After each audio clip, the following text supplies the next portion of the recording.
Welcome to the new Cyber Frontier, bringing you the latest news on the local Colorado economy and initiatives that focus on the development of cybersecurity economics. You don't have to be a computer or cybersecurity expert to get plugged in. Your host, Chris Gorog, brings it straightforward, asks the tough questions, and brings the cyber world to a level of understanding for everyone. Chris is personable and opens up with our guests on issues we all would like to see addressed. You can find us on the web at www.newcyberfrontier.com. Now join our host as he introduces the topic for today's new Cyber Frontier. Usually more interested in preserving the family photos than his corporate data. You know, and they just... So why is it changed now? Why is there so much hype now? Do you think it's changed, or do you think it's all hype? I think it's still all hype. I think there's a lot of hype, but at least, especially in the manufacturing, it seems worse, and I can't put my finger on it. But they seem more closed off or resistant to ideas than, you know, like an insurance business or I don't want to say a print company, but...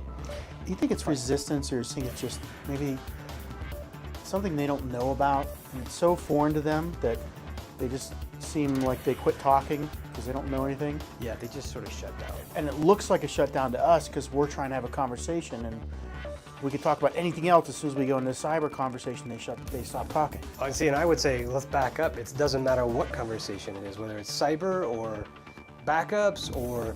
I mean, I had an argument with a guy. I tell this story, they were getting fined $800,000 a year from Walmart for shipping discrepancies, errors, and mistakes and things, right? So we go look at the thing. Well, they've got one giant reel-to-reel type label printer printing out 10,000 labels a day. And it would break down, and it backs up the whole company. It causes all these problems, and I think it was like, I can't remember them, but I want to say it was like 30 grand to get a few new label printers. And then, you know, you have redundancy, all these wonderful things. We did it. After a year, it turned out they saved $400,000 on shipping errors. Still wouldn't acknowledge that was a good thing, that it was a good investment, it had a return. We should look at other solutions like that. We should maybe explore where that kind of return could happen elsewhere. And that's like, so you think cybersecurity is one of those things where it's an unknown back-end expense with no real correlation in their mind to what it gets them down the road? Yeah, and even if it did correlate or whatever, it's just, I don't know, it's just so out there for them. It's like, that same guy had a great saying, why buy a Cadillac when a bicycle would do? Which I totally agree with, makes sense. But if your competitors are driving self-driving tractors, right, or something, and you're still on the bicycle, then a Cadillac isn't a good choice, and neither is the bicycle. But you don't want to talk about it because, and my theory is there's guys at different ends of the spectrum giving them different information, right? Like, you know, let's say you're trying to convince me on that new printer, but you're spitting off jargon and costs, and then another guy's got a whole different, he's like, well, there's a $1,000 printer, why do you need the $30,000 printer?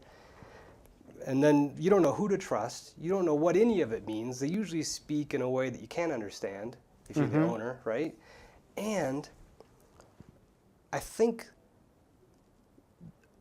well, the industry is younger than most small business owners. Right? So do you think that there's a mistrust there, or like a generational gap mistrust? Yeah, I think there's a generational gap. There's just a genuine, okay, maybe I'm interested, but it isn't very exciting. It's fairly confusing. You know, I could talk about taxes, the IRS, or IT stuff, you know, or insurance, right? It's all just kind of, I don't want to deal with it. That's my theory. Non-physical things you can touch. Think that's a little bit to it as well?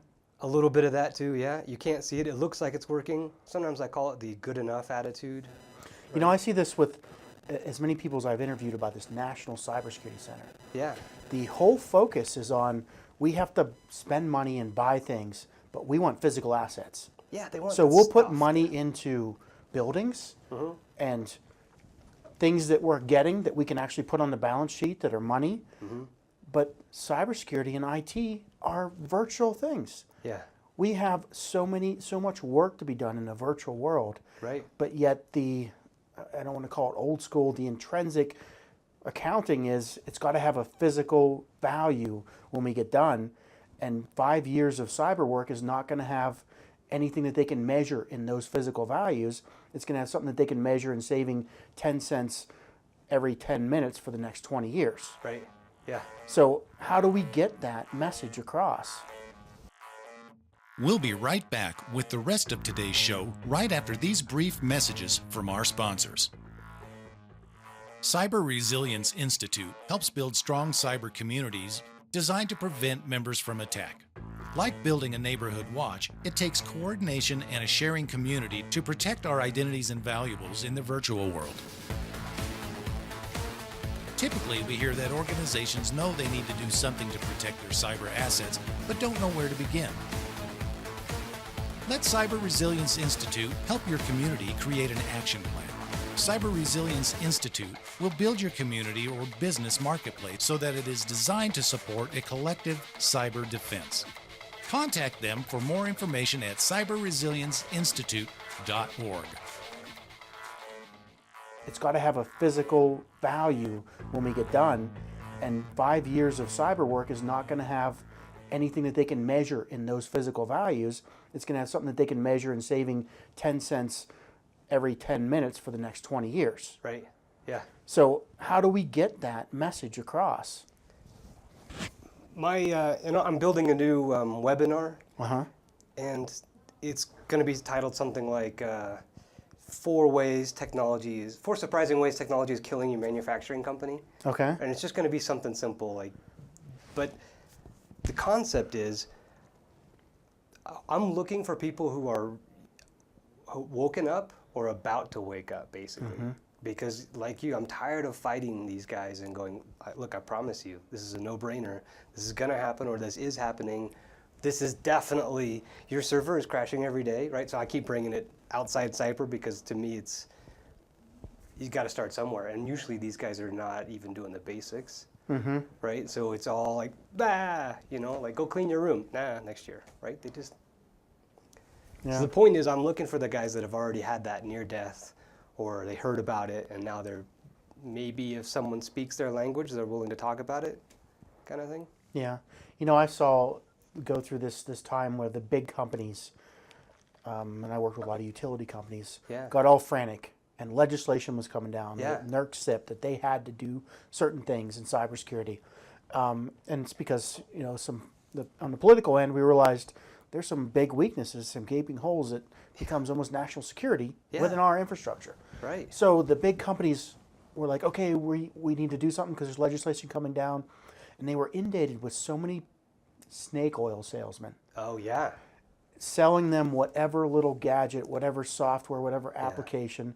Yeah. And companies would spend $1 million, multi-million dollars on softwares, put all these things in, and a year or two later, they were throwing them out. They couldn't get them to work, or I'm sure they were doing some minute piece of value that the developer thought was working on some other where he developed them for. Right. But they didn't cover enough to make any value to the company in whole. Yep. But anyway, these companies Or they had forgot spent why. millions and millions of dollars, and now they're just burned. Yeah. Now I don't trust anybody. There's that too, yeah. Because Some of them literally been ripped off. all these snake oil salesmen have come Yeah. through, and I've bought 5 different flavors and Mm-hmm. for 16 different municipal purposes, and none of them worked. Yeah. So now, who do you listen to? Yep. So, and this is what I see is now, instead of listening to experts, they're turning to political might figureheads. Mm. So who is the director of the DHS? Who's the director of the FBI? That's who we'll listen to. And a lot of times those people are political figureheads. Yeah. They don't have a technical background. I think that's, sorry to cut you off, but No, that's I think that's like a reaction to, look, there is no good answer, we'll never understand the answer, let's just be able to check the box, right? So if you say, I talked to the head of the FBI, I talked to this guy, we're doing what he said, good enough, man, you can't fault me now. that's a good point. Right? It's like that, you never get fired for buying IBM or whatever that saying used to be.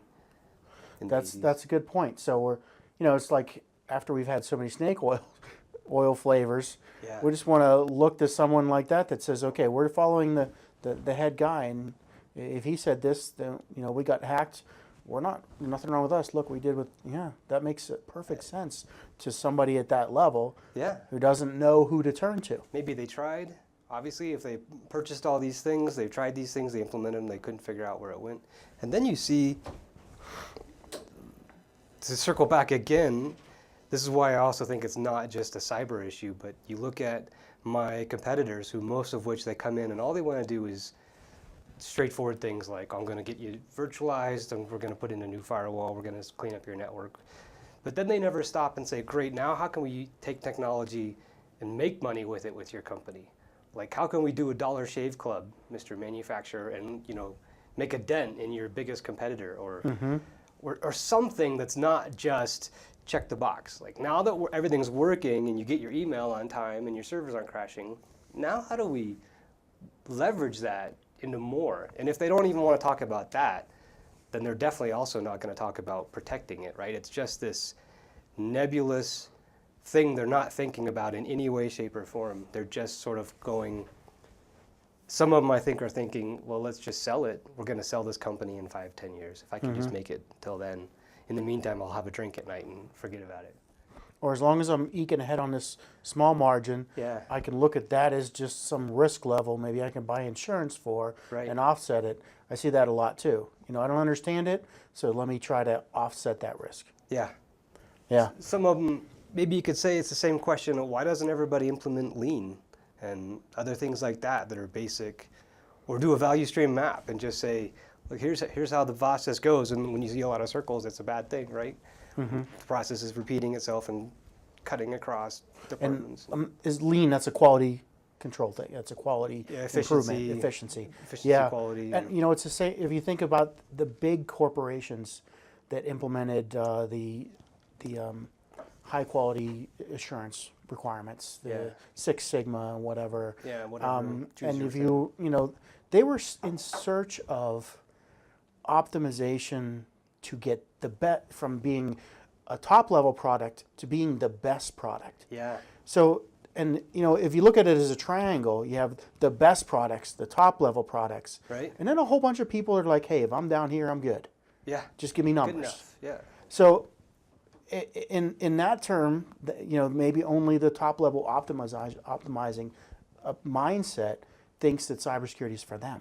Maybe. And that's kind of, I think, what we're saying here is, until you're looking to say, okay, now I'm competing with the best, and I want to set myself apart.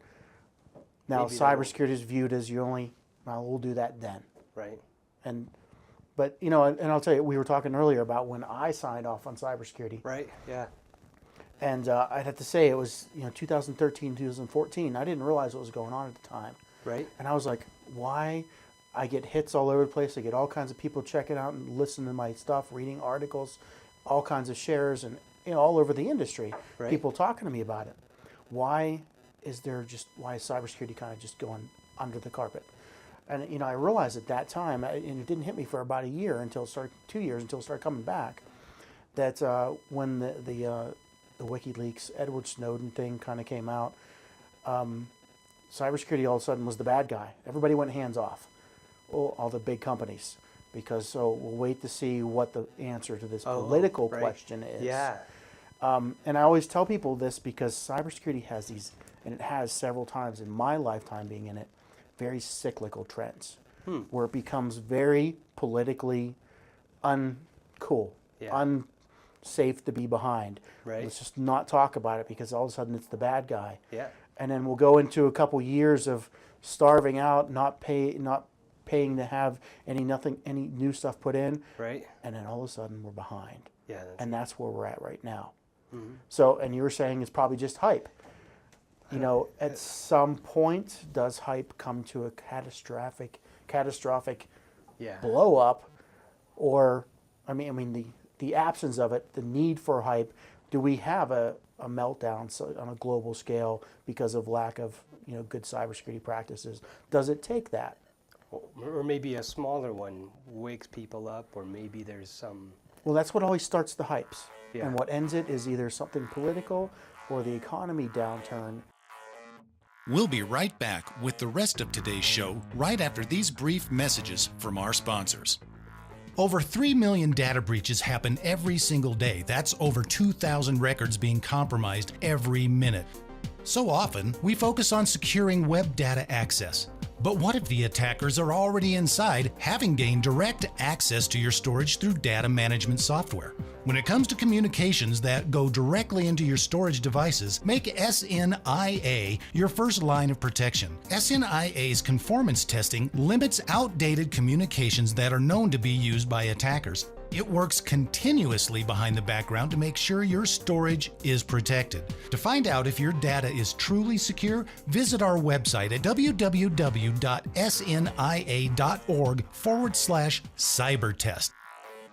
Well, that's what always starts the hypes. And what ends it is either something political or the economy downturn. And like eating your spinach and taking your vitamins, it's something that people don't know that you're doing or not. It's in the background, so we'll cut that budget and we'll start shaving off the security budget. Maybe that's what I see. I see that too. Maybe it's, I see that too. I think, it's like health, right? When do people, it didn't happen overnight, people suddenly stopped smoking so much. I don't know if you're a smoker, but it used to be everybody smoked all the time, and then even the big companies would be like, yeah, it's totally safe. And now it's not near as cool as it used to be. It's not near as prevalent. You have to go outside and... Yeah, I remember when they changed the law in Colorado, it said so many feet from a building.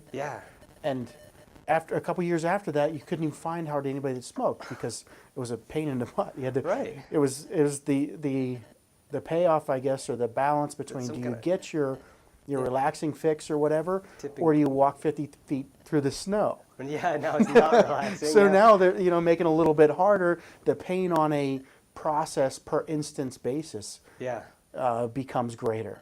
And maybe that's where we're getting there with cybersecurity, with the new NIST regulations and the different things. When your customer is Lockheed and suddenly they have and they're pushing it down the chain. Now you don't want to lose your biggest customer. Yeah, that's the new. I forget what military the requirements for holding a military contract, a government contract. So, but at the same time, that's and I forget the numbers now. I hate all those numbers that you have to remember. But they come out and said that had to be done by the end of 2016. And then just like 6 months ago, they said, "Oh, we'll give you another 18 months." So they, even legislation and requirements from government are only going to go as fast as the average amount of companies can get there. So they're only going to pull the companies that are behind. If the 50% bell curve, mean amount of companies isn't there, they'll just extend the requirement out. I saw the same thing with NCF for years. HIPAA, same thing. So they set these, everybody has to do this by the end of this year, year or whatever. And then, halfway, 6 months from the end of there, they assess, well, how many companies can get there by that time? When are the average amount of companies going to get there? And they reset the date. It's probably like, go clean your room. I'm going to count to 3. 1, that was 2015. 2, that's 2016. And you don't know which parent 2.5. 2 and 3/4. So there's, in terms of limits, 10, so. in terms of limits, there's an infinite amount of steps between here and that deadline, right? And you don't know, and why would you want to spend the money if it's not necessarily required yet? And Target hasn't gone out of business. They got hit. Yahoo hasn't gone out of business. Yeah, I know. We only dropped one CEO, and he had a golden parachute, and he's living on an island somewhere. So exactly. Terrible. We'll survive it too. Yeah, just a miserable life that God has. Exactly. So I got to worry about something else rather than this security stuff or even. Yeah, you got to steal money before you end up in the orange suit, And this is not on the steal money scale. Yeah, it's just on the, whoops, I forgot. This is just my bad. Like when I hang out with my other business owners as one of my clients, we're not talking about that guy really screwed up or, it's like did you get hacked too? Yeah, it sucks, right? Or all right, it's all cool. We won't say anything. Have you ever read or heard of the book The Phoenix Project? I've heard of it. I have not read it. Man, I think it's probably the best IT-related book for non-IT people and IT people alike. Okay. And the security guy gets beat up pretty bad in the beginning. And then you kind of see where it's going. So if you do start reading it, don't let that taint it for you. Like just I'll suffer probably like through I it. lived this, you know. Yeah, you probably, I don't know, it depends on the guy and the, Yeah. takes all personalities, but the main theme that I got from it is that none of it matters. It doesn't matter how good you are, how genius you are, until the CEO or the president or the owner buys off on, yep, technology does have a significant effect, and we can't just hire the janitor to go clean it up when it breaks. We got to think about it. We got to involve them in the board meetings. We got to involve them in the planning and the goals for the company. And we have to value their input. We have to value their input. I have produced reports and given presentations for the highest level in many companies, and they looked at it and said, "Noted." Yeah, noted. Yeah. You did not read any or comprehend any of it, did you? Even the comprehension, it's more of a, well, what's that going to cost me? All right. Cost. How can we sweep it aside for a while? Right. And it's, I use those generalizing terms, like they're just sweeping it under the carpet. But it's not really that way. It's a trade-off in, business risk versus how much you spend for what you get. And I'd say the problem looking at it from their perspective, is these security guys can never put a dollar sign on what I'm getting out of this. Yeah. So that's been a lot of where, I've spent a lot of focus on how do I put a dollar sign on what value this gives them if they make these small things. What's that? I have a good answer for that. Okay. And and it all then goes back to the same problem. Do you trust that security guy? And then do you trust the other IT guys? Or how do you know what any of it means? And if you don't want to take more than 5 minutes a year to review it, it really, really deteriorates quick. But I heard this great concept from, I forget who it was, either the CIO of MIT or the CIO of AT&T. But they called it the one-sentence business case. It's, we are going to do X so that we can improve Y. So let's see if I can get this right, because it's a long sentence. We're going to replace the time clocks at a cost of like 30 grand so that we can improve employee time tracking, which will improve the rate of widget production per day with an expected result of one new widget a day with a result of like an extra $1 million a year. Mm-hmm. Now, is that 30 grand input worth the $1 million output? Yeah. That's a no-brainer. And it's quantifiable. That's and exactly. Now you've quantified it, and you said why, how it affects you, what that will do, and then if you put that at the top of every project plan and invoice, then it's a reminder. Oh yeah, that's why we're still doing this for a year later, if it's more than a $30,000 project, right? Mm-hmm. But if you could do that for cybersecurity, maybe we remember why we did it, and why we're still doing it, and why we're paying that fee every month or every year. And that's a great piece of advice for people listening to look at and say, if I can complete that sentence for my boss, I'm the engineer, I'm trying to sell that we need this protection. Yeah. That's might be where it starts. We have to simplify it. Yeah. So that management piece can understand it. Take all the acronyms out, take all the debate about it, and we go, okay, great. If you're not sure whether it's your plan or my plan, mine's 100 grand and yours is 30 grand, whatever that is, okay, fine, pick some number, but that translates to real dollars in the U.S. now, thanks to that, with a real world result and effect that's going to improve your business. Yeah.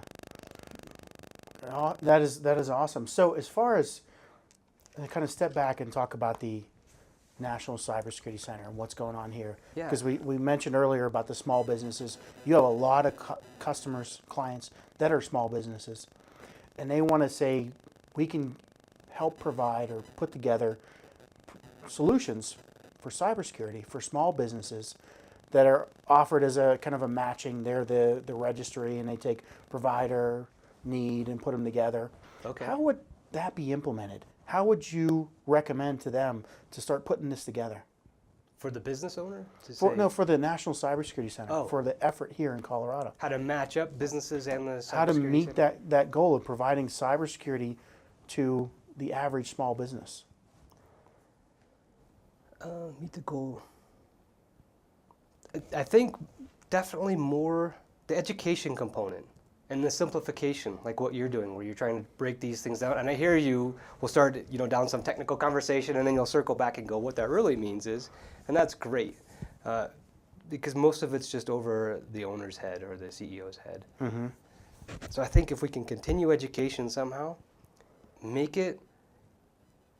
it's got to be incredibly non-threatening and fun, just to hold their attention and take the stigma out of it.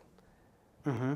Right? So it's a training function. I hear so think so. often that it's training. But I've seen service providers, and I've offered cybersecurity training for quite some years, and people don't engage. No, Unless they're forced to by a company that buys a training package and says, I want all my employees to be trained. There doesn't seem to be a consumer-to-consumer market or a consumer market for cybersecurity. It is only if I'm forced to take that medicine by my employer, I will take that lump and go sit through that training. Yeah. So how it seems like the engagement has to be then to the business leader. But we just talked about how they don't see the value, and you know what I mean? So there seems to be a circular piece here where we're not, the engagement is not happening. Now I see students here at Colorado Tech all the time. They're looking at how can I make money, what job can I get, what certificate do I need, what degree do I need. Right. It's all about, once you get to the level where you're looking at it as a career, how do I get a job? Yeah. But the training that we're saying needs to go out to the average person doesn't revolve around money, doesn't change their income, doesn't make their day any better. In fact, it probably makes all those worse to them. It costs money. Well, then if you go back to that one sentence business case and you show how that's either going to make or save you money, there's that combination of to the business owner though, but not to the people that need to actually do the training. I just think there's a kind of a fallacy of train everybody when people aren't engaging with it. I don't think there's a problem training technical people or security people. I mean, I think they have an interest. I think you can easily get their interest if you go throw out your average cybersecurity seminar. You'll get half the IT guys will be like, yeah, that sounds cool. We need a better firewall. We need to, change passwords and things, whatever you name it. You can enroll them pretty quickly. Yeah, we're information collectors. We're simulators. Yeah. We listen to everything and put it together in our heads. We love that stuff. But that's a small percentage of the people. But if you and don't we're get saying buy-in, we need to train everybody, which is the whole staff of companies. Yeah. We can't get the leadership to say it has value. Yeah. We can't add value to anybody's life in the mass employee area. Right. So how do we engage them? It's still, to me, everything comes back top down. If you can't get management to buy in on the importance of it, nobody else cares either. And I've done it where I pushed a round peg through a square hole, and it was miserable. We successfully did it, and then that's probably going to turn out like what you were saying, where we spent all this money on these widgets and things and security and whatever, and now we're going to just get rid of it. That was a snake oil, or Eric said we had to do that, and we did that, and nothing happened. Like, that's the point, nothing happened, right? Mm-hmm. And that's usually one of the hardest conversations we have after a year or two of cleaning up a business.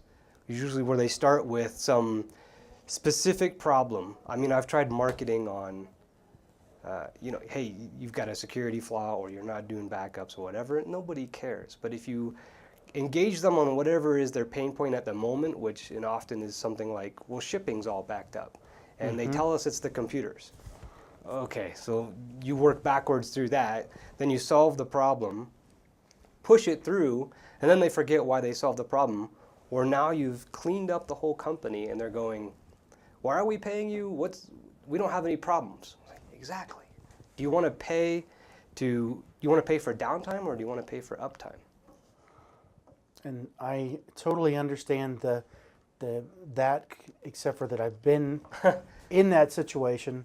I've been in a situation where you come into a factory and the whole product line's down. There's 50 people standing there because one piece of equipment. Right. And companies will pay you $1,000 an hour to get that equipment going. Now, work all night for 3 nights to make sure it's on the road. Absolutely. But now we're talking, like you said, prevention. Pay me to be here to continue to make your business better over time. Yeah. There's no dollar sign on that. I mean, it's hard. It's a very hard conversation, and that's why, for me, it keeps coming back to if the owner, decision maker, doesn't appreciate how this negatively or positively affects the business, it will always be a fleeting thing, and it won't last, and it won't matter, right? If a guy has a heart attack, and you save him on the table, he might eat right for a week or something, or whatever the prescribed solution is, but then maybe, did they That really steak is get the pretty good. message? The steak is good. Yeah. Yeah. So or the French fries are good. yeah, the French fries. Yeah. Yeah. So I don't, to come back to your question, how do you make that effect? How do you train the whole company? I just, whenever people say train everybody, it's a hard sell. I've been in that business very for hard 10 sell. years. It's just a hard sell unless the management is pushing it. And I had a great interview with the chancellor of Denver University and the head, the dean of engineering, where they talked about cybersecurity being kind of like the environment was in the 70s and 80s, where it's, how did Rebecca Chop worded it? It's the existential question of our age that has to be answered. Yeah. But we have to look at it in terms of how we benefit as a community.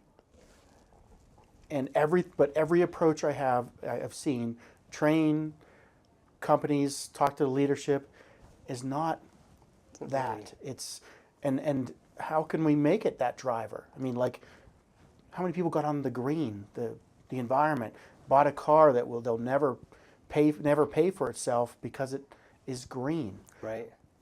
How do we do that? That's what I think is the right approach. That's what has to happen. I agree. I keep trying to think of scenarios where this has happened successfully in the past, and they usually get stuck. I mean, I think of the cigarette example. I had one the other day, and I lost it. See, I grew up on the East Coast. Okay. And we used to go fishing when I was a kid in New Jersey. And you wouldn't eat the fish in the water. We went fishing. If we caught them, they were going to throw them. I mean, the water was just nasty. Yeah. And I haven't actually gone fishing, but I was talking to some friends that are from that area, and they're like, "Oh yeah, I go fishing in that river all the time." I'm like, "Ew, you eat the fish out of there?" They're like, "No, it's cleaned up." So we've really changed the environment, and this is, back when I was growing up, it was in the nastiness of the post-industrial boom where things weren't clean, Right. But through Environmental Protection Agency and just people's awareness, that has changed entirely. Yep. But it isn't like forced training on people to take care of the company network. It's got to be a pull, not a push. Yeah. Well, there's some element of push of, look, if you don't get this certification or whatever, you're going to lose your client or something like that. It will affect you that's the immediately legislation tomorrow. That's the piece, legislation component. But And there's, the EPA had some of that where they were pushing businesses from the top down. yeah. And we're seeing that in the HIPAA and the FERC and a couple of legislative bodies that are pushing. What's the credit card one? PCI. PC. I get it. Yeah, PCI. PCI. compliance. Yeah. All the compliances that are coming down in the military. The companies have to be in line with the, what's required to get their contract, to make their money. Right. So all these things are pushing down from the top, kind of like the EPA did for the environmental. But we have a lot of people that don't benefit from the direct monetary action of the environment. It's a very but you long can thing. see it around you. I guess I'm just No, I brainstorming out loud here with It's you. How that- do we make it work and get that out to the masses? In my mind, it's this kind of thing. It's this, you're driving, to get the awareness, you've got to drive the conversation, and to get the conversation going, you've got to start it, keep starting it, keep going, right? It's like at a dinner party. You start talking about something, and the conversation kind of fizzles out. Maybe somebody across the table starts it back up again from a new direction. And you just got to keep doing that until it, Yeah. I So can't think of a better approach. until it becomes sort of popularized or And here's top of mind. Here's the other thing and this is what I think the WikiLeaks and the Snowden thing showed us is if I'm the average person and this doesn't do squat for me, what do I care? Yeah. If I spend a minute of my time every day, and my company benefits, the government gets more powerful, that company over there that does search makes more money because they're aggregating more information.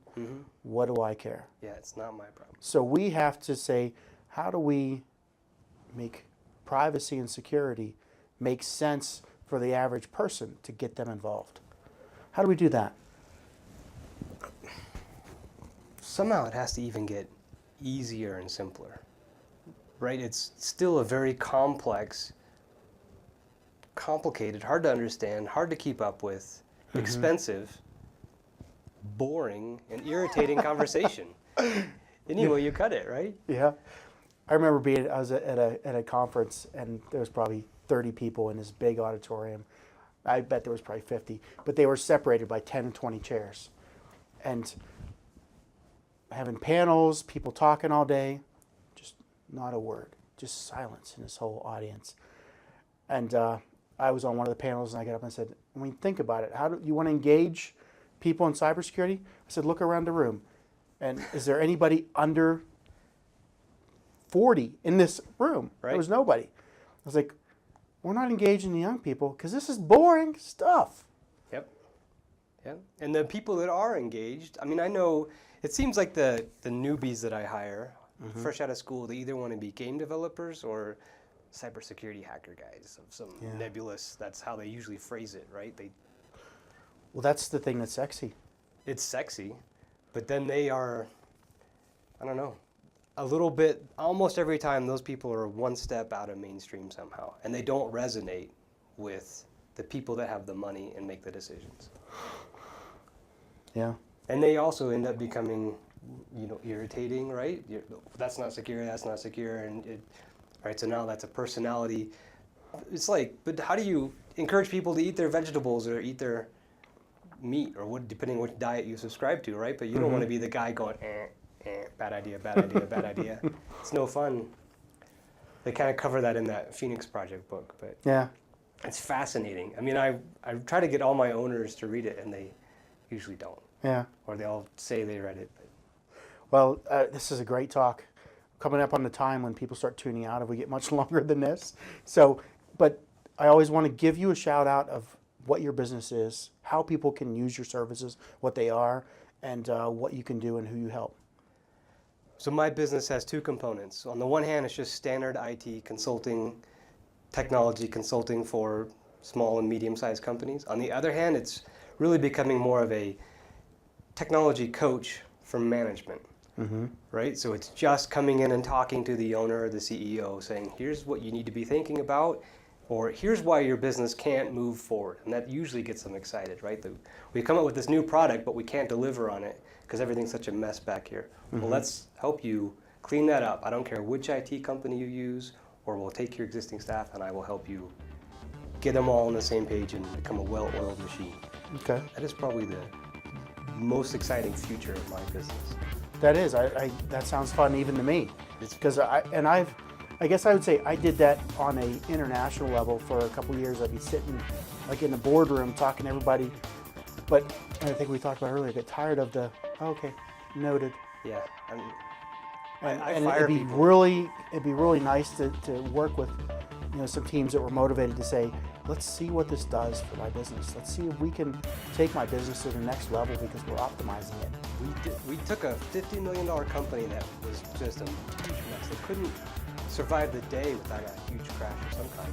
And we just cleaned things up, coached them, got them going on their own 2 feet with their own team so they didn't need us anymore. And now they're a $125 million company in 3.25 years.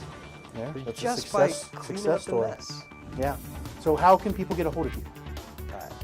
AdkinsTech.com, which is A as in Apple, D as in David, KINSTECH.com, or manufacturingtechmachine.com. All right. And there you go. Eric, thanks so much for joining today. And we're definitely going to have you back to get some more conversations. This is on fun. What you do to coach these companies. We want to hear some of those. Love to. All right. Thanks for joining today. Thank you. Thanks for having me. This is a pleasure. All right. Have a good one.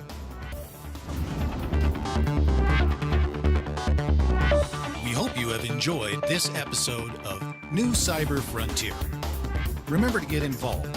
Often we think that someone else will handle privacy and security in the virtual world, but you are the only one truly in command of your virtual fate. Join our mailing list so we can keep you informed of breaking news and new releases.